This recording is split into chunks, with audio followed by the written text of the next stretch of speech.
Auzubillahi minash shaitanir rajeem. Bismillahir rahmanir rahim. Rabbi shrah li sadri wa yassir li amri wahlul uqdatan min lisani yafqahu qawli. Rabbi zidni ilma, Rabbi zidni ilma. Allahumma arnil haqqa haqqan warzuqna ittiba'ah wa arnil batila batilan warzuqna ijtinaba wa tawakkal ala wa kafa billahi wakila. Subhanallahi wa bihamdihi subhanallahil azim. Allahu akbar, Allahu akbar, Allahu akbar, la ilaha illallah, Allahu akbar, Allahu akbar, walillahil hamd.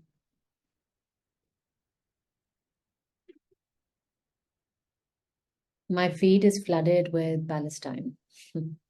Deliberately so. I've curated the algorithm in a way that I am always reminded of what the best part of us and what the most hidden and the most fearful part of us looks like. The best part of us is the faith of the people of Palestine. And the most hidden and the most fearful parts of us is how the world, the powers, the authority, the authoritarian structures and figures are choosing to respond and choosing to not act. They're not responding. Choosing to not act, in fact, to fund the massacre. And that is the hidden most, the darkest parts of us. In both instances, both are parts of us. And they are extreme parts of us, but they are us. And it brings our awareness to the fact that something that is energetically so true, incontrovertibly true, that there's no point in having a bigger discussion around it, really. And the energetic principle is, as within, so without. There is no battleground that can exist in the world if we are not in battle within ourselves, and if we've not been in continuous battles of repression and oppression within ourselves. And it's not a new concept. In fact, in Islam, especially from Imam al-Ghazali, the fact that the ego and the battles of the ego have been referred to as battlegrounds within is barhaq. In fact, subhanallah, there's a beautiful hadith in which Muhammad sallallahu alaihi wasallam had just come back with the Sahaba from having fought a battle. And somebody congratulated him or welcomed him back, and he said, "We've just come back from having fought Jihadul Asghar. We're still in the process of fighting Jihadul Akbar. So we've just come back from having been a part of a smaller jihad, which is the actual battle. And we're constantly ever in the process of fighting the bigger battle, Jihadul Akbar, which is the Jihadul Nafs." And to deny that, to feel that we are not fighting a battle, is to turn our eyes away from reality. Turn our eyes away from our own reality. It doesn't even matter whether we are tuned into the reality of the world or not. We cannot be tuned into the reality of the world until we're not tuned into our own reality. So there is no way that we can cry or our hearts can hurt or our throats feel dry. There's no way we can feel all of that unless we have not tuned into the battles within ourselves. The fact that the mother in Palestine, or a person without a limb in Palestine, or a child who's going without food or hunger in Palestine, the fact that our heart aches for them means that there is that mother, there is that child, there is that decapitated human being soul who's living within ourselves as well, as parts of ourselves. And as helpless as we feel as human beings, as helpless as we feel in shifting that external reality, which we're never asked to shift anyway, as helpless as we feel in wanting to shift that reality, which, by the way, we're never asked to shift, all we're ever asked to do is to take our awareness back to the inner reality of us, which has enabled that outer reality. So as helpless as Palestine is making us feel, the more power it's bringing to within our own selves to see what are the regimes of oppression and repression which are raging within ourselves. And the fact that Hazrat Imam al-Ghazali rahmatullahi alayhi is called ego the battleground, where we have faculties, we have soldiers at our disposal. Our five senses are the primary soldiers at our disposal. And the fact that this battle never ends. There is a time that we begin to win one part of the battle, but there is always in one moment, subhanAllah, in every moment, there is the voice of haqq and there's a voice of batil. In every moment, we are being asked to fight that battle. In every moment, subhanAllah, as is a beautiful hadith where a moment or any insan, specifically a moment, but all insan are constantly in a battle where their qalb is between the two fingers of their Rabb, two fingers of Allah. And when the Sahabi asked, Ya Muhammad sallallahu alayhi wa sallam, what does that mean? They said, it's always turning. There's always a voice of Allah and the voice of Iblees. Always, always within each moment within ourselves. And in each moment, we are asked to lean into the voice of Allah and to say, La ilaha. There is no God, La ilaha, to the voice of Iblees. And if we pretend that those voices do not exist, if we pretend that we have arrived, then it is still a pretense. And the reason why this battleground came to be in today's session is this beautiful ayah of Surah Al-Baqarah, which speaks of this so clearly. And it starts with something equally powerful and equally beautiful. And the ayah in Surah Al-Baqarah is ayah 256. And it says, let there be no compulsion in religion. La ikraha fid din. Let there be no compulsion in religion, for the truth stands out clearly from falsehood. Qad tabayyana rushdu min al-ghayy. Rushd, guidance, ghayy, misguidance. Let there be no compulsion in religion, for the truth stands out clearly from falsehood. So whoever renounces false gods, faman yakfur bitaghuti wa yumin billahi faqadis tamsaka bil Urwatul Wusqa. So whoever renounces false gods and believes in Allah has certainly grasped the firmest, unfailing handhold, Urwatul Wusqa. Subhanallah. And Allah is all hearing, all knowing. Lan fisama laha wallahu samiyun alim. And I love the first part of it, where as we begin to fight the battles within our own nafs, the first principle of that is we cannot change anyone. We cannot change anything outside ourselves, because the first part of this ayah is what? Let there is no compulsion in religion. La ikra fid din. Ikra means compulsion. And the opposite of ikra is ikma. It convinces you. What convinces you? The truth convinces you. Qad tabayyana rushdu. Because the truth is clearly different from falsehood. You don't need to sell it. We don't need to make marketing campaigns around it. We need to be it. We need to practice it. We need to hold the vibration of haqq such that it immediately filters itself out from falsehood. There is no compulsion in religion. So there's nothing by religion, and religion, we know Islam is way beyond a religion. It's a way of life. It's a way of being, is who we are. It's a journey of our soul. It's what we believe and where we come from. It is a way of being of the soul. And there is no compulsion for the soul to be this way. It is what it is for the whole world. For you, what will you choose?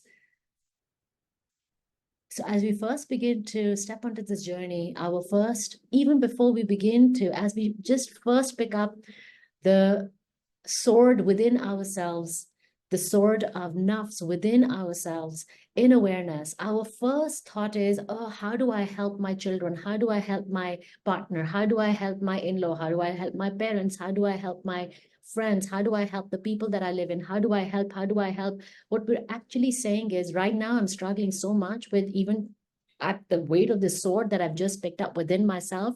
I'd rather take my awareness away from the weight of the sword of this battle that I must fight within myself.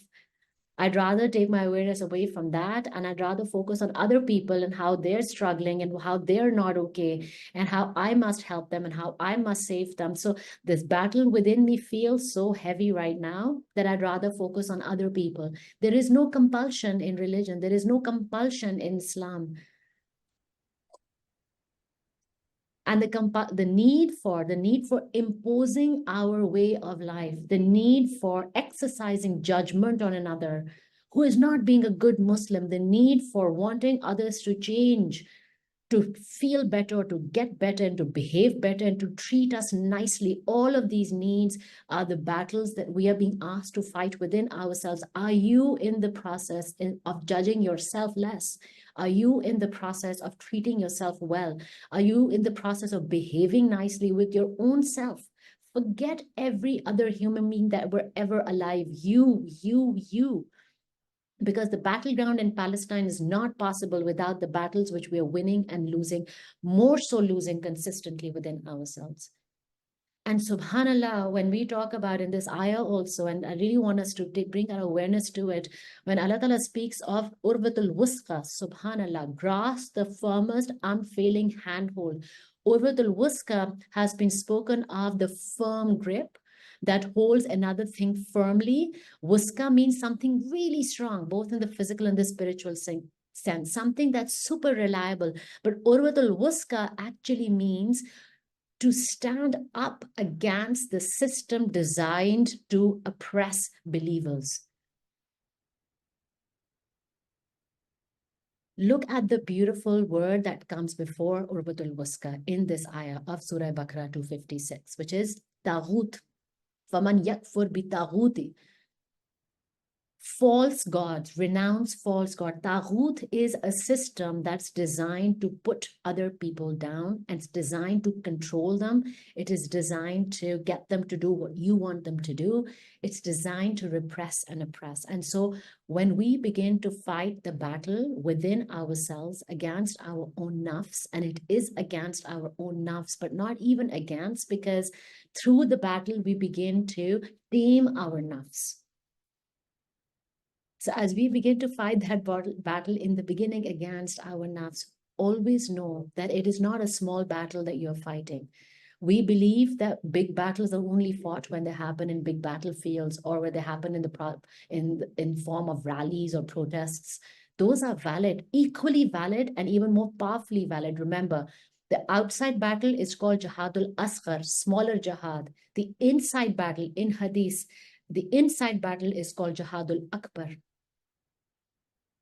So the smallness that we associate with our self-healing, the smallness that we associate with, I don't know how much I should invest. I'm going to take out 10 minutes outside my day to work on myself. The smallness that we associate with it has such a huge impact that it's called Jihadul Akbar. People who restrain themselves from their desires have a specific gate of Jannah reserved for them. The different gates of Jannah that people who have been practicing beautiful deeds, Amrul Saleh, in different ways, the different doors of Jannah reserved for them. And one door of Jannah is only reserved for people who restrain themselves from their desires. This Jihadul Akbar is valid, is barhaq.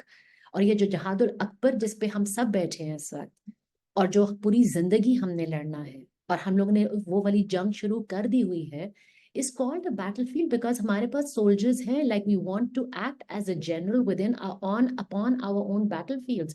Our eyes are our soldiers, our hands are our soldiers, our tongues, subhanallah, our strong soldiers, our ears, the way what we're smelling, what we're touching, what we're hearing, what we're seeing, what we're feeling, all of these are the soldiers given to us on our battlefield. And at all times we are asked to fight that battle, because at all times there are two streams simultaneously running through us. the true streams, haq and batil, simultaneously, no matter who we are, no matter where we are on our journey. And when Muhammad sallallahu alaihi wasallam, beautiful hadith again, when he spoke of this, it's like at all times there's a voice of Allah and the voice of Iblees. And the Sahabi said, sallallahu alaihi wasallam, the Sahabi said, even within you, ya Muhammad sallallahu alaihi wasallam, and he said, even within me, but by Allah's command, I've been able to, Allah has subjected the Iblees to me, and now it only whispers good to me. So the true streams that we have running within ourselves at all time are which ones? Ilm, Ilham, which is inspiration, and Waswasa, which is doubt. Ilm, Ilham, and Waswasa. These are the two streams. Every moment in our life, every decision that we have to take, every relationship that we show up in, every thought that we are thinking, everything that we are planning, every wound that we are carrying, within it holds two streams of consciousness. One is Allah, Ilham. The other one is Waswasa, which is Iblees at all times.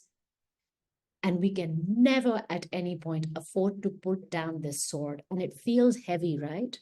Feels like I have external battles that I have to fight. I have to take care of my children, of my households, of my relationships, of my own health, my mental health, my physical health.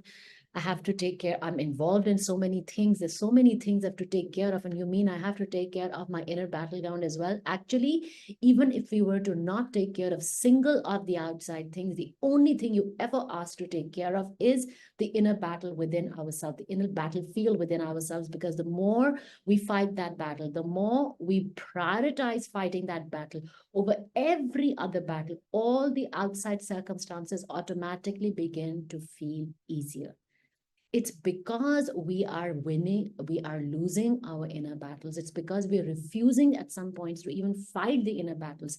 It's because of this tension within ourselves that our outside world feels so hard.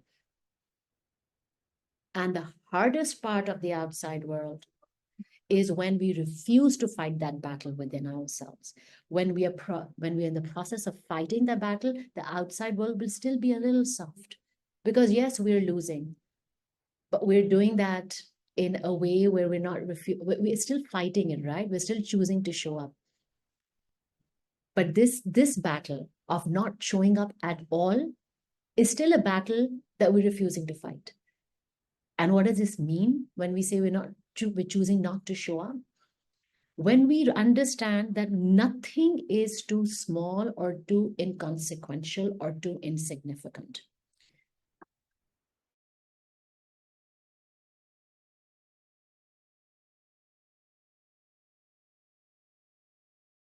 Sorry, I had somebody come in. So nothing is insignificant. Our mind has organized the information in terms of priorities, and what are the priorities which have been taught to us, which we have learned. The priorities are my children's education, my wealth. The priorities are my status. The priorities are where I stand in society. The priorities are how much I'm earning. The priorities are how good the priority that we have been asked to organize and to put on the top of our to-do list are not priorities at all in the battlefields of the heart. And the battlefields of the heart are the only battles that count, because it is these battles which translate into a softer circumstance outside the world anyway. Because when we speak of the battleground of the heart, spoken of in three, we've talked about Nafs in so many detailed ways as well. But the three stages of, one second, please.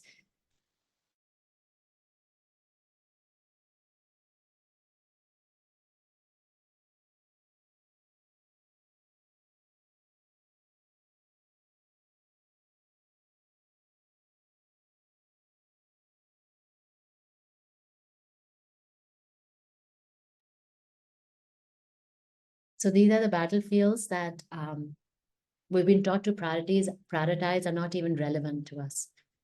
Because the inner battlefields, the nafs, the way ego has been talked about, is in three different basic ways. One is nafsul amara. which is the one who is constantly in search of denial. When we refuse to fight our battles inside, we are primarily living from Nafsul Amara. It is a denial of Haqq. So the voice of Ilham, the voice of Allah within ourselves, which is a stream that is flowing anyway. It's not that it stops. It's a stream that's always flowing to us. But because we deny that stream, we turn our back away from that stream, we cannot hear that voice. We cannot receive that inspiration. And most of us spend most of our lives living from Nafsul Amara because that's how we have been conditioned to act. Follow your desire. Follow your heart. What do you want? Go for it, grab it. That is all that matters. Are you feeling good in the moment? That's all that matters. Forget about what happens later. But because we have been created in the Nur of Allah, but because we have an inner compass, because our fitra is in light, anything that we do which feels good in the moment, which is from Nafsul Amara, no matter how amazing it feels like in that moment, anything that we do leaves residue. And that residue can either be suppressed even more, that means perpetuate that cycle of wounding, whether it's through addictions or through attachments, any kind, or break that cycle and allow ourselves to feel the guilt and the shame of how we have been wounding ourselves, which brings us to a more less dead, a more less dead nafs, which is nafsul lawama. Lawama is a self-accusing nafs. It is still a beautiful stage of our journey where we are allowing ourselves to feel the guilt and shame. We are not in absolute denial. So nafsul amara, absolute denial, nafsul lawama, guilt and shame, which is why guilt and shame are powerful alchemists for shifting our entire energy fields and for shifting our timelines. Why? Because to suppress, and this is the psychology of the mind, the psychology of the ego and the sophistication of the ego, to suppress nafsul amara, we will do more things which hurt us. If we graduate to, I'll call it a graduation ceremony, if we graduate to nafsul lawama, we will do more things to suppress even that as well. So things we do to suppress the guilt and shame.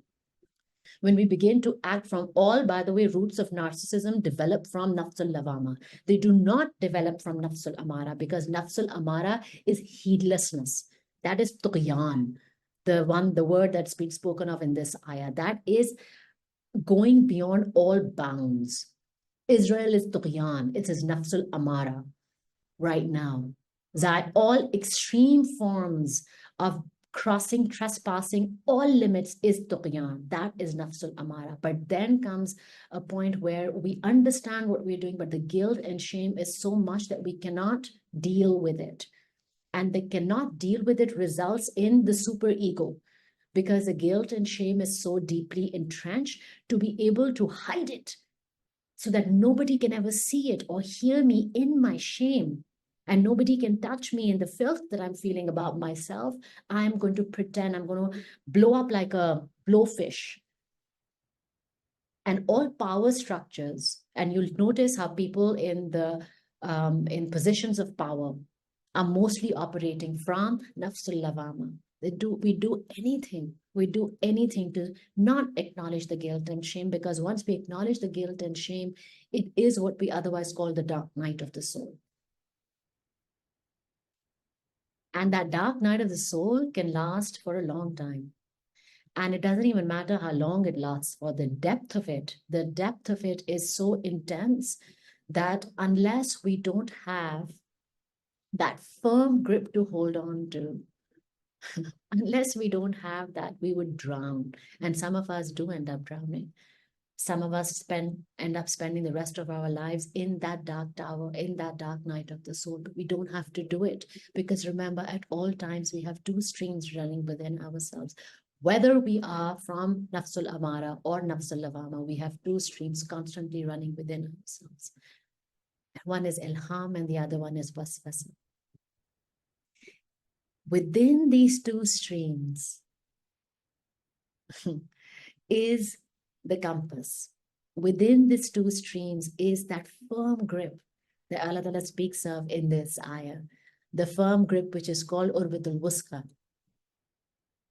And there's a beautiful hadith of, see, energetically also, when we speak of Urwatul Wusqa, we feel that it's, holding on to Islam or holding on to the principles or the teachings or hadith or subhanallah. Allah has a beautiful way of bringing Urwatul Wusqa to life. There was a powerful, I forget the name of that alim and sahabi as well, the powerful sahabi who'd gone to Muhammad sallallahu alaihi wasallam, and that powerful Sahabi who had just turned. He was the lead rabbi of Makkah or Medina. He was a lead rabbi, and he had just converted from being a Jew to Muslim.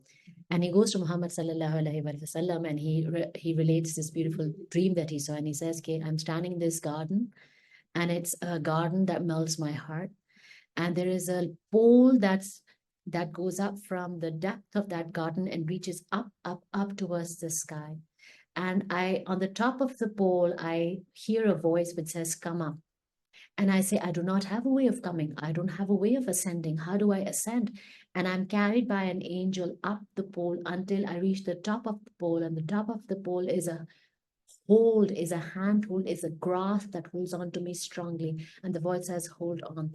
That is the Urwatul Wusqa. And he asked Muhammad sallallahu alaihi wasallam, he said, 'What is the meaning of this dream?' And Muhammad sallallahu alaihi wasallam said, 'It means that you have entered Islam, but you will die in Islam as well.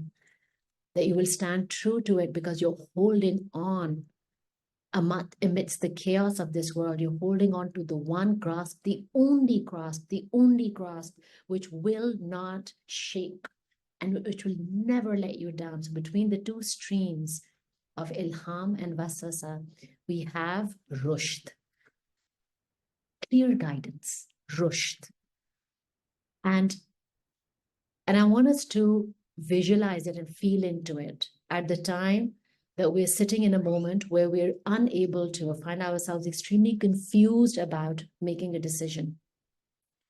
Know that there are two दरिया जो आपके अंदर से गुजर रहे हैं और इसके बीच में एक हल्की सी एक दरार है. And I'd call it a दरार because it's a dividing line of light. एक दरिया जो है वो इल्हाम का है और दूसरा वसवसा का है. And you might not be able to have access to the Ilham Darya right now because the doubt of it is so strong. And that's okay. We're not asking ourselves to shift to Ilham Darya. But in this moment where we're feeling this division between us, alchemize the division that you're feeling into Urwatul Wusqa. This middle, I don't know where to go. This middle point is alchemize that, visualize that as a light pole, as that Sahabi did, the light pole between the two rivers, which all you ask to do in this moment is to hold on to that light pole. And now I want us to really feed into the fact that as we hold on to this light pole, it's not a stagnant or it is not a passive light pole. It is an energetic light pole. It's going to give to us enough electric current, enough inspiration. It's going to transfer to us whatever we need through that firm grasp, whatever we need to then be able to only lean into Ilham ka darya. That's it. What stops us from even seeing visually or feeling into this firm handhold is our ego, are the barriers to our nafs. And the barriers, the one thing the ego is most afraid of, no matter which element that it's operating from, is pain. It just does not want to feel pain. It will do anything to keep itself safe from feeling pain. And our whole lives we spend running from, I just don't want to feel the pain of the moment. We dissociate from our bodies, we dissociate from our minds, we dissociate from our hearts, we dissociate from our relationships. We end up being this hurricane force that ends up destroying everything in the path because that one powerful moment or 2 or 15 or 2 million that have been happening in our lives. And we don't want to feel the pain of that moment, the pain of that rejection, the pain of that betrayal, the constant rejection rejection or the constant betrayal carries pain. But subhanallah, as we begin to, when we give ourselves permission to feel that pain, it becomes easier if we tell ourselves, okay, I'm going to allow myself to be swept away with this hurricane of pain because I'm holding on to this firm handhold, which is Urwatul Wusqa. So the fact that the reason why we don't fight those battles within ourselves because we're so afraid of pain, to run away from those battles, we would wear the masks of ego desires. And the ego desires are wealth, power, fear, whatever status, whatever false gods that we create within our life, all of them ought not to be able to feel the pain within ourselves. But if we are to receive the truth and the clarity between that lies, and again, there are two ways of looking at it. One is there's a river of truth and a river of falsehood. And the words that have been used for haq, for the truth in Quran, Hidaya. Opposite of Hidaya, Ghai, which is what the word is in this ayah. So one is Hidaya, the opposite is Ghai. The other one is Rushd, which is inspiration, guidance, obvious truth. And the opposite of Rushd is Waswasa. So Rushd, Ilham, the opposite is Waswasa. Mostly we feel that if we're not being able to receive the Rushd is what? Rushd is clear guidance, it's clarity. It's not just, it's not Hidayat. Hidayat feels, oh, you have the ability to choose right from wrong. No, there is a process to how do we get the ability to choose right from wrong. First of all, we begin to see right from wrong, truth from falsehood. Then we're given the inspiration to act upon truth. That too is Rushd. And then we don't stop there. We're then given the inspiration to take the next step, the strength to take the next step onto that path of truth. That is Rushd. So it is a guided, what we call, the guided meditation. It's a guided inspiration. At every instance in our life, it's a guided inspiration. That is Rushd. What stops us from receiving this river of Ilham, the river of Rushd, is we don't want to feel the pain that comes with releasing things which don't serve us anymore, or feeling the pain of why we even began to hold on to things which are wounding our hands constantly. Like we are holding on to porcupines in our hand, and we know that our hands are bleeding. We know that we have cuts on our hands, but we are so afraid of letting go. And the more smart we are, and again, it's one of the sophistication of the ego, the smarter we are, the more sophisticated the excuses for not letting go. Oh, I'm financially dependent upon them. Or even when they treat me like this, there are sometimes when they treat me well. Or no, they had a really bad childhood, so I must be there to mother them back to life. Or this job is serving, even if I'm treated like a nobody and treated worthlessly and treated like a really like crap, really. Even when I'm treated like that, I need the money at the end of the month. So I will subject myself to this environment on a daily basis. At the expense of my own health, I will do that. So the excuse, and it feels harsh when we call them excuses.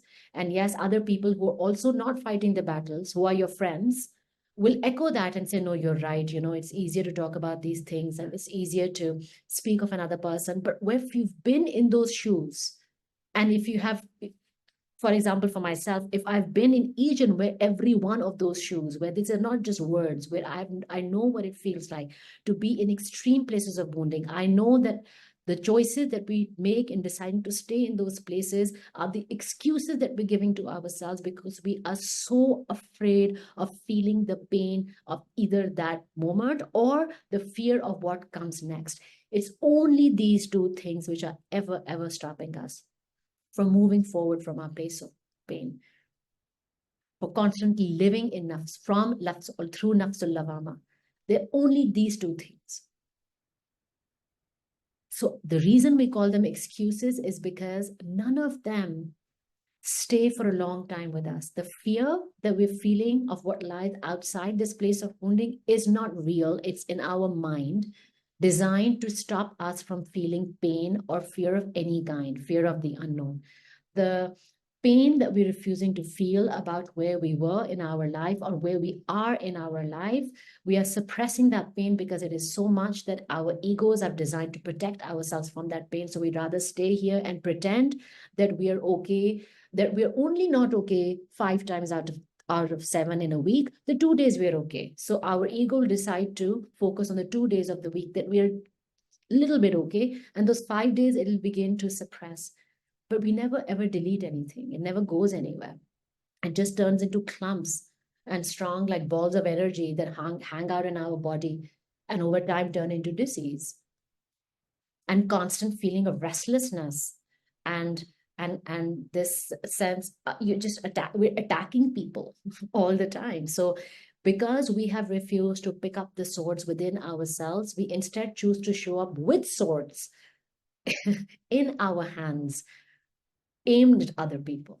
And in most cases, if we've been coming from place of extreme wounding, those the swords which we're aiming are at our children, and at our partners. And I'm not really concerned about how our partners, of course, have their own swords. Of course they do. Because the stories that we're speaking of right now is every human being's story. We're not unique in fighting this battle. Every human being, man or woman, is fighting that battle. No matter which religion, which background they come from, every human being is fighting it at some level. So, of course, everybody, especially people who refuse to fight those battles within themselves, begin to show up with swords on the outside. Aggressive people, people with anger. Why? Because we know anger hides pain. It's a deep, deep, deep pain. So when somebody asks, is again a motivational speaker, she's an energy healer, somebody asks, like, how do you deal with people who come and lunge at you with this aggressiveness that otherwise would shake any human being? That say, because I see the pain, I choose to see. Yes, they're wearing the mask of a lion or a tiger or whatever, like a prey. They're or an attacker. So they're not a prey, sorry, an attacker. So they're wearing that mask. What I'm seeing is that little child behind that mask who is so afraid and who is so much in pain and the hands are shaking even when they're holding up that mask. So it's one of those flimsy 20 rupee masks that you get from the store. मतलब वो see-through mask होना शुरू हो जाता है after a while when we've been in the practice of fighting our inner battles. But when we've not been in the practice of fighting our inner battles, then our hands get so used to holding up these pretend masks. Look at my hard face. Look at my perfectly turned out clothes. Look at the way my house is immaculate. Look at how my children are going to the best school. Look at how my children are A-levels achievers. Look at how I show up at the right dinners with my husband. I'm talking about from a women's perspective, of course. And look at how at the end of it, I'm still struggling to sleep. Look at how I'm because I'm refusing to fight that battle within myself. Because when one time I'm not treated well in that house, I don't say, no, this is not okay. I remain quiet because I don't have any other way of feeding myself or any other way of feeding my children or bringing them up well with the kind of lifestyle that they used to. False gods. False Allah is, look at subhanallah, when you look at the testimonies of the people in Palestine, and 2 weeks ago, they were in the beautiful homes. Yes, I'm not saying they were perfect. I'm just saying from an extreme perspective, just look at how quickly, or if you don't want to look at Palestine, look at the way natural disasters, earthquakes and hurricanes destroy nations, destroy cities, destroy towns, destroy generations. The perfection that we're holding on to and the the swords that we're holding on to and the masks that we're holding on to with our trembling hands have the power to be yanked away in an instant. So no, there is the false God that we've attributed our power away to, saying it's because of this that I choose to be in a place of wounding. What are the false gods that we have erected for ourselves, which are stopping us from leaving our place of wounding? What are those gods? Is it fear of poverty? Or fear of loss of izzat? Or fear of I will be ridiculed? Or there'll be a stigma around it. What is that? Whatever that fear is a false god. And because we have in that moment where there is a river of Ilham and river of Waswasa, because usually we're in the river of Waswasa, we're not used to being in the other river. The only thing we're asked to do if we are in the river of Waswasa, which means we're not having the strength or the resources to fight our battles right now, the only thing we're asked to do is hold on to that light pole, which is right next to that river of Waswasa, which is the pole of clarity, because it'll feed you the strength and the nutrition that you need to finally, at some point when you're ready, step out of that river of Waswasa and choose just to sit with your toes dipped in the river of Ilham. That's the only thing we're asked to do. But this practice can only come to life when we take nothing as being too inconsequential. In the way that I'm speaking to my child at 11 o'clock at night, or the way that I'm choosing to say Assalamu alaikum to my mother, or the way that I'm interacting with the sabzi wala, the way that I'm interacting with the rider who's calling me to ask for directions. And I really want to share that, by the way, because that has the power to trigger me a lot. I'm in the middle of things. I'm the one who's ordered the thing. But I'm also in the middle of things. And there's the rider calling when I have my Quran class starting, and I have my meeting, and I have my 2 calls coming from my home. And now this rider wants to ask me where the way is. And subhanAllah, I was shown this, and this is what the river of Ilham looks like. When that pole that you're hanging on to, and that pole, by the way, as a word says, I only want to do right by myself. I want to do what feels like the truth. I want to do right by myself. I want to hold on to truth. If that is the niyat, then when the ilham that is given to you, subhanallah, is a beautiful hadith that we've read many times. With Muhammad sallallahu alaihi wasallam said that give sadaqah away. One of the beautiful forms of sadaqah is to give directions to the traveler, to the one who's lost. Subhanallah, that means, and in that moment, the river of Ilham tells me what? Subhanallah, that at the time the rider is asking for directions, I'm actually doing a sadaqah. He's a traveler who's looking for directions. In every moment, we are given the opportunity, not a single moment which comes without this duality. We're given the opportunity and the choice to either operate from the river of Ilham or operate from the river of Waswasa. But if it feels too heavy, then in all instances, if our anchor, our pole in the morning, our guideline that we set for ourselves in the morning is, I'd like to, which is the dua that I again say, Allahumma aril haqqa haqqan warzuqna ittiba'ah wa aril batila batilan warzuqna ijtinaba. सो जो हक है मैं उसको follow करने की मुझे guidance दो, जो बातिल है उससे रिस्ट्रेन करने के, उसे रिफ्रेन करने की मुझे गाइडेंस दो. तो अगर हम लोग इसी दुआ से अपना दिन शुरू करें, इसी नॉर्थ पोल को अपना सीधा करके अपना दिन शुरू करें, we're automatically going, the wind will blow as such over time with practice that it will begin to lean us more towards the river of Ilham and to turn us away more from, because our qalb, remember, the root word of qalb is the one which is constantly in the state of turning, constantly in the state of turning. So the only thing we can ever do, yes, we can have our hearts hurt for Palestine. We can have our hearts hurt for people that we love. We can have our hearts hurt for our children and for our partners and our parents. Of course, that is the beauty of being human. That is the power of dua. But at the end of it, the only thing we can do is change what is within ourselves. That's the only thing we can do. We cannot, there is no compulsion in them, in forcing them to fight their battles. And the greatest divisions, especially in relationships, happen because, for example, if there's the 2 partners, one of them is on the awareness journey and the other one is not. Now, usually we hear the stories of how the person who's on the awareness journey ends up separating from the one who's not, which is barhaq. But before the separation, and if that separation is meant to happen, the person who's on the awareness journey, when the battle within becomes really, really strong, instinctively takes their eye away from their own battlefield and takes it to that of their partner.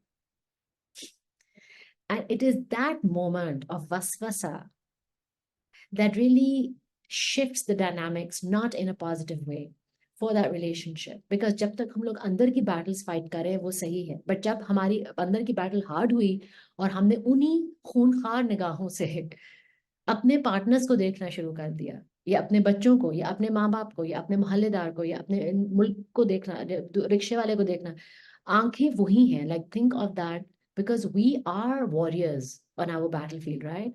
एक warrior के एक, we've seen those films, there is an energy of battle fighting, because आपकी आंखों में एक वो एक है, एक there is a drive in your ears, there's an anger, there's rage in your hands, and you're like, you're ready, right?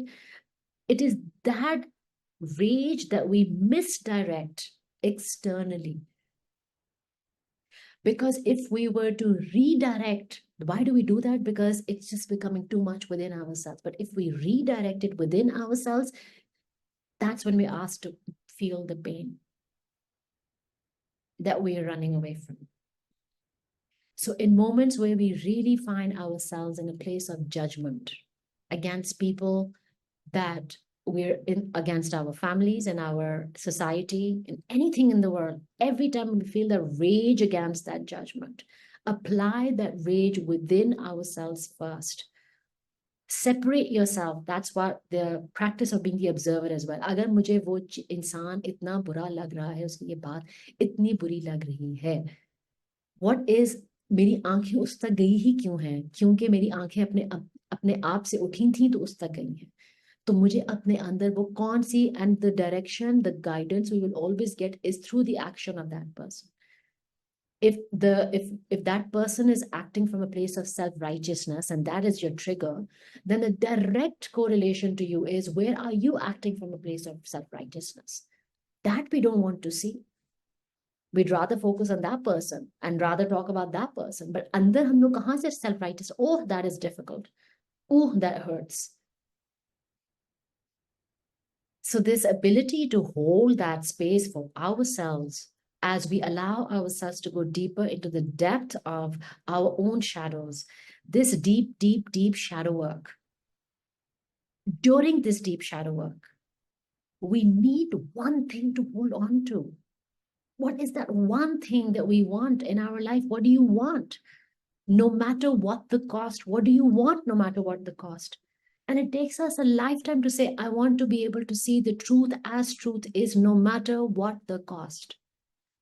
That is the thing we're most afraid of asking. And that is the only thing which has the power to set us free. Because if we are given when we are given the ability to see truth as truth is, then the first application of that will be within ourselves. We'll be able to see, this and this and this and this, and then we'll have to apply it in our relationships. We'll have to call when somebody, we will not be able to stand being in a place of falsehood. We'll not be able to stand it. But because if we have applied it on ourselves, we'll be able to not stand it from a place of gentleness and forgiveness still and walk away from it. But the question is, are you ready to see truth as truth is, no matter what the cost? And no matter what the cost is, Nafsul Awama and Nafsul Lava. Nafsul Amara and Nafsul Lavama together. No matter what the cost is, entrenched in fear. Fear of loss. Fear of the unknown. And yet it is only through this portal, can we actually receive the freedom that we're yearning for. Imagine being able to wake up in the morning and have no one to answer to except your Allah. Imagine walking into your office and having no one to answer to except your Allah. Imagine showing up in your marriage, or as a mother, or as a daughter, or as a customer in a shop with no one to answer to except for Allah. What freedom! This is, in fact, the freedom that we're all seeking for. And this is the freedom that we can only get when we hold on to that pole. And that pole is the pole of truth. And it feeds in the truth to us. It just gives us that nutrition. And it opens our eyes, and you can't unsee what you have seen. And once you begin to see your own qalb, like the universe is within, the beauty of it, yes, but also the depth of the darkness of yourself. आपकी नजरें वहां से उठ के दूसरे के ऊपर जा ही नहीं सकती. And when we say that person makes me feel this way, no, it's not their responsibility to make you feel this way. No matter how intimate that relationship, even if it is your mother does not have the power to make you feel this way. What in you is feeling that way? That's been brought to your awareness through your mother. The ability to even ask this question is by holding on to the pole. The ability to even ask this question, you see, it feels like such a simple question. Actually, most things in this awareness journey, in this healing journey, feel very simple because truth feels simple. They feel very simple, but they're most difficult to do because your ego cannot allow you to even ask you this question if you have not been holding on to that firm grasp. Because your ego will always deflect, never take responsibility, never. It feels responsibility as a weight. So the fact that you have the ability to hear this question, the fact that I have the ability to speak this question, this enablement, we do not take this for granted. This enablement, wo kaun log the yaar? Subhanallah, again, there is a person who was sitting, who used to sit in the time of the Prophet Muhammad sallallahu alaihi wasallam in his masjid in Medina, and he sat with him and listened to him for 9 months and died the biggest hypocrite, the biggest disbeliever, plotting against Muhammad sallallahu alaihi wasallam, any way to bring him down. And there was another who came to meet him for 3 days, sat and listened to him for 3 days. And he said, you are my Prophet Muhammad sallallahu alaihi wasallam. You are the truth. You feel like the truth. You look like the truth. Subhanallah. There is a difference. There's great power in what your ego is capable of, but there is great power equally in what we begin to receive when we begin to ask Allah Ta'ala, what is that firm hold? The firm hold is the hold of truth, haq, rushd, hidaya. That's it, the truth. Show me truth as truth is.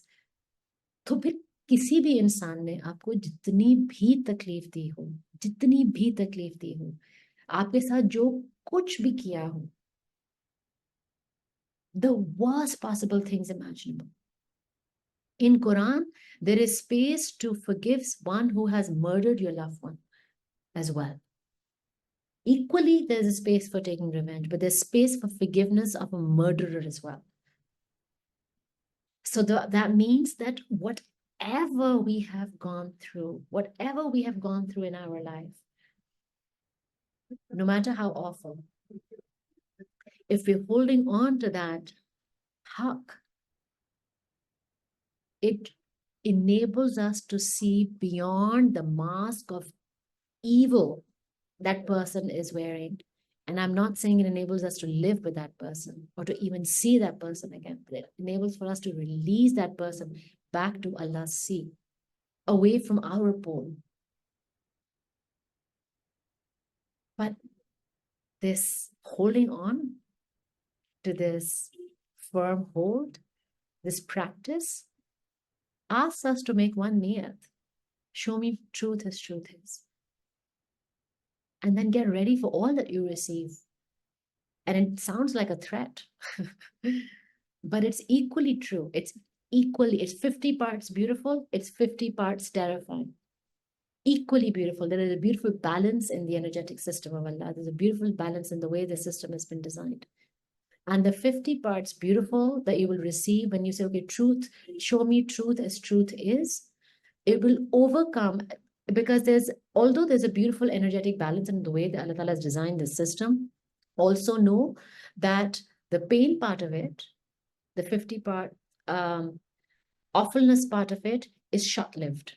It does not stay. It does not have roots. If you ask any person in Palestine right now, Do you believe that you will go through it? And they say, we believe we will go through it. We don't know when. We believe that we will succeed. We just don't know when. We just don't know when. So nothing about falsehood is long term. It cannot stay for long. But if we allow ourselves to feel, hold on to that pole of truth, know that no matter how awful that fear and that pain feels like, it is still temporary. What is not temporary is the beauty of it. That will never fade. That will keep on giving and giving and giving. That's a gift that truly will keep on giving, not from a sarcastic point at all. But holding on to that pole is more than half of our journey. Because truth will hurt. And truth will asking, you want to see truth from falsehood, will ask us to release so much of what we've associated with our identities. ये मेरा address है, ये मेरी car है, मेरे बच्चे इस school में जा रहे हैं, ये मेरी आइडेंटिटी है, मैं इनकी बीवी हूं, मैं इनकी बेटी हूं. None of this is your identity. None of this is my identity. When I am resurrected and I stand in front of my Allah, none of this. आप किसकी बीवी, किसकी बेटी, none of that. The only thing I would be asked to do is, what did you do with what I had given you? And what he's given me are my five senses primarily, but so much more. Which is why the soldiers, when we say we have soldiers at our disposal to fight those inner battles, the primary, the very basic one being, because the advanced ones are then your akal, your tafakkar, your self-reflection, your ability to discern. All of these are your knowledge, ilm. All of this has been given as the advanced soldiers for us to fight our battles, but हमारे हाथ हमारे काबू में हमारे primary soldiers ही नहीं है. So what did you do with what I had given you? Not who were you, how, like where did you live? Oh, that must have been a nice place.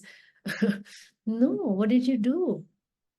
And it's not just about how do we show up in front of Allah, right? It's not just about that. Because if we are not prepared to show up in that way in front of Him, then no wonder we are struggling in our now life as well, because we are simply not prepared. If we're struggling to accept truth as truth is, or even wanting to see truth as true in this life, it'll hurt us. ये नहीं है कि आखिर आपकी आखिरत खराब हो जाएगी. आखिरत किसने देखी है यार? जब आखिरत खराब होगी उसने तो बरहक होना है. क्योंकि what is आखिरत? आखिरत is a sum total of all our life that we're leading right now in every moment. Combine these gazillions of pieces of this puzzle together of my life, and that is my akhirat. So my akhirat should not come as a surprise to me. Either way, if I'm constantly choosing truth, my akhirat should not come as a surprise to me. If I'm constantly struggling, my akhirat should not come as a surprise to me. And if I'm constantly choosing falsehood, my akhirat still should not come as a surprise to me. So it's not just about what would you be asked for and how would you look like in front of your Allah, but not wanting to see the truth is hurting us deeply right now as well. या तो हमारे नफ्स होते नफ्सुल मुतमईन at rest. आया अच्छा है, चला गया अच्छा है, जो अल्लाह ने दे दिया उसमें राजी हैं, जो दे के ले लिया उसमें भी राजी हैं, जो नहीं आ रहा उसमें भी राजी हैं. या तो हमारे नफ्स वैसे, या हमारे पास अपॉर्चुनिटीज कोई आई टू डू फॉल्सो, टू लीन टुवर्ड्स द वसवसा का रिवर, और हमारे लिए बहुत ही आसान है, बल्कि अब तो वो रिवर भी हमसे दूर होता जा रहा है. वो नबियों के मकाम है, वो सहाबा के मकाम है और औलिया के मकाम है. अल्लाह ताला गिव अस दोस मकाम एज वेल. आमीन. It's not like that out of our grasp, but are we at that point in our journey? I am not. So अगर कोई वो बातिल का रिवर मेरे पास आता है, it's a बरहक struggle. भाई, every time that I have to say no to what is dear to me, what I'd really like to have, what would make me happy right now, what would satisfy me right now, what would make me feel less fearful right now, what would me feel more good right now, all of these choices that I have to say no to feel really good choices. But of course they're not. And I still have to say no to them. So it's still a struggle. And every time it's a struggle. Because every time that batil comes in very sophisticated and even more pretty ways. Like कोई नया उसका model launch होता है, upgraded new Waswasa model, and you're like, what? What is so shiny, so pretty? I want. To be able to say no to that upgraded model of Waswasa is a constant battle. But sometimes I'm not ready to fight that battle, which is when my eyes would go to another person and say, वो देखो वो क्या कर रही है, और वो देखो वो क्या कर रहा है. To my own people, my own friends. But here's the interesting thing that happens, right? Even when our eye goes to that person, and then we ask to bring that eye back to ourselves, what is within you that is triggering you right now, that person is only representing. Okay, when you begin to bring your eye back to yourself, the interesting thing that happens is that person goes away from your life because they have served their purpose. And that is how relationships shift. And sometimes friendships, sometimes relationships of years, of decades would shift in this way. Because the only reason that person was there to bring your awareness was to bring your awareness back into the heart of you. And once you have that awareness, that person is released from your energy field, and a new lesson would come in the form of, and lesson does not have to always, they're beautiful lessons as well, right? A new lesson will come either to remind me of how amazing and how beautiful I am, or another one will come. It's like, look, there's another shadow within you, just as amazing, just as beautiful, but here there's another, by the way, another shadow within you. And that person is released from your energy field. Now, whether that person is going to come back or not is their own journey. Because at the same time, they were a reflection of my shadow. I was also a reflection of their shadow. We were both dreaming each other into being in that moment, because we were best placed to learn from each other. So I have owned my journey. They leave my energy field to go on to their own journey. Will they ever come back? Allah knows. It depends on how strongly they're holding on to that place of truth and how ready they are to see truth as truth is, because our own truths are the hardest ones to see. They're hard and they're painful, and they make you feel like you're never doing it. You are so useless. You're never doing enough. You're never doing enough. And of course, I'm speaking from personal experience. You know nothing, you are doing nothing, you have nothing, you're pretending, oh my God, to live with that energy within yourself. If you want to see the truth, because you feel so less within yourself, it's with this energy that I'm now seeking lessness from other people. So of course, other less people will enter my energy field now. Of course. And somehow, see what my ego is doing, because I'm feeling so less. I want to seek lessness as another person so that I can focus on their lessness, so I don't have to focus on my own. Because this feels really uncomfortable. And this battle of the nafs, it never ends. And equally barhak is the pole that we're asked to hold on to between the two raging rivers of Ilham and Waswasa. And that is, are you ready to see truth as truth is? And I swear to God, in the most in the darkest times, I swear to Allah, like, I don't know why I'm swearing by Allah, it's a heavy qasam to take. Auzubillah and astaghfirullah. And yet, okay, let me rephrase. As Allah is my witness, in the darkest times, it is this dua, Allahumma ahlul haqqa haqqan warzuqna taba'a. Whatever it takes, show me truth as truth is. Now, not when I'm ready. Enables two things. One, आपको जो चीजें बहुत अच्छी लग रही होती हैं, जो आप एक मास्क के थ्रू देख रहे हैं, जब उनका ट्रूथ आपको नजर आता है तो बड़ी जल्दी वो आपके पास से चली जाती है. एक इसका ये आउटकम होता है. और दूसरा, over time, when it's practice over time, कि वो जो चीजें आपके लिए बुरी हैं और जो आपके लिए जो चीजें जो बातिल हैं आपके लिए, अगर आपके लिए बुरी है इसका मतलब है वो बातिल है, because you are holding on to the pole of truth. Simple, right? Simple equation. वो आपके पास आती नहीं है. In both instances, it's difficult. The first instance, where they go away from you, feels like loss. In the second instance, when they don't even come near you, you have like no drama in your life. that feels like loneliness. But in both instances, you are the one who's asked for seeing truth as truth is. Because your deeper desire is, I don't want to be hurting anymore. I don't want to walk around with these wounds anymore. I'm tired of bleeding over myself and over people, over my children, over my house floors now. I'm just tired of it all. I'm tired of playing this game. Enough. So exit the game. That is Allahumma anil haqqa haqqan. I'm tired of playing this game. Khatam. तो वो clarity आपके अंदर एक आती है, which is the most beautiful Rushd is clarity, the most beautiful gift, the most powerful gift of Allah.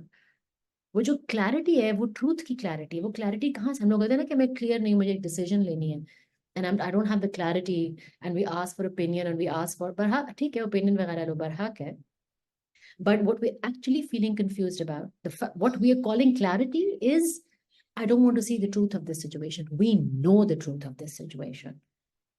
ये हो नहीं सकता कि आपके पास एक सिचुएशन आई हो और आपको उसका ट्रूथ ना, if we are not holding on to that pole, then we don't want to see the truth of that situation. That is what actual confusion is. I don't know what to do. You do know what to do. You're afraid of doing it. So clarity is equal to truth. Clarity is equal to Hidaya. You know, subhanAllah, somebody came to Muhammad sallallahu alaihi wasallam and said, how is it that Islam has made inroads into countries which it has not conquered? Because it was a time when you went conquering into countries, fought physical battles, and then introduced a way of life there, right? Battle was the way to win. Battle was the way to conquer. And through conquering only could you make yourself seen and prove yourself right. So somebody asked Muhammad sallallahu alaihi wasallam, it's like, okay, how is it Islam has made inroads into countries it's never conquered?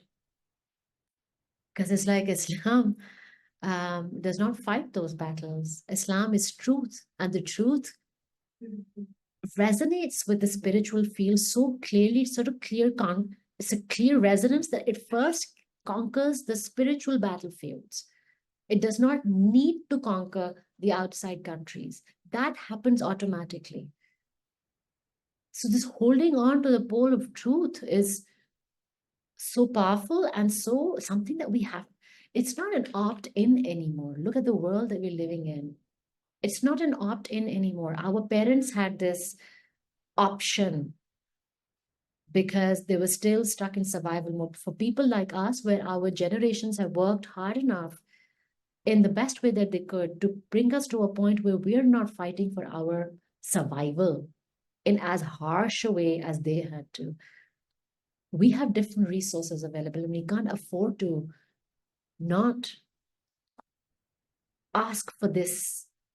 Show me truth for truth is, because we have enough illusions. We're surrounded by the illusions of social media, the illusions of computers, deep fake, oh my God, the celebrity culture and the illusion of fear and the fear mongering and the whole mind control of this entire system designed to oppress the soul.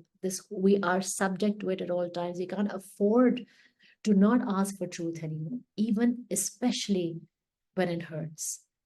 Because without it, we're not giving anything to our children. We're leaving them empty-handed. And we probably would think that we've given them ye jaidaad de diya, humne unko ye education de diya, and we've done enough to set them off, but we're giving them empty, hollow, empty treasure boxes. वो खोले हैं, उसके अंदर कोई खजाना नहीं, वो खाली हैं. और जिस किस्म की भूख हमारे बच्चों को लगती है ना, और जिस किस्म की भूख इस दुनिया को लगी हुई है, वो रूह की भूख है, वो रूह की प्यास है. वो अब इन चीजों से नहीं भरनी है, वो खत्म हो गया वक्त. जहाँ पे writing a check or like sending somebody to a foreign university because they're too much of a black sheep here, or sending our child to a hostel, or running away from our hometowns to foreign countries, away from our parents, our places of wounding, it won't work anymore. Can't run anywhere. Whether we like it or not, enough work has been done for the truth now to be more visible than the rest. Look at what's happening in the world. छुपी हुई अब कोई चीज नहीं रह गई, यही है. English speaking countries are oppressors. Just because you know how to speak English does not mean that you are aware of rights and responsibilities at a very basic level. That is the heritage of colonialism at a very, very basic rudimentary level. And none of that stands true. There is no equal rights, and there are no humanitarian rights, there are no equal gender rights, there are no rights, there are no rights. Nobody is the provider of rights to you anymore. There are none. And look at how the reality is being shown. All the places that we wanted to immigrate to, look at how the reality, and look at the reality of our own governments, which has been shown. Absolute silence, absolute complicity.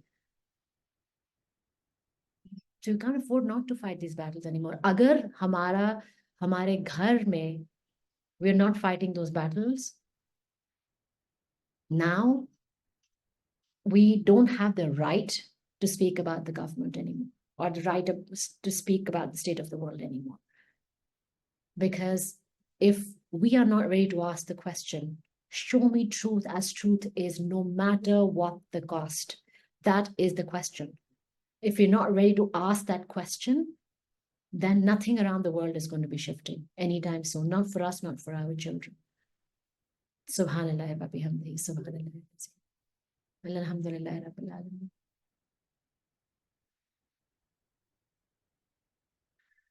Just continue.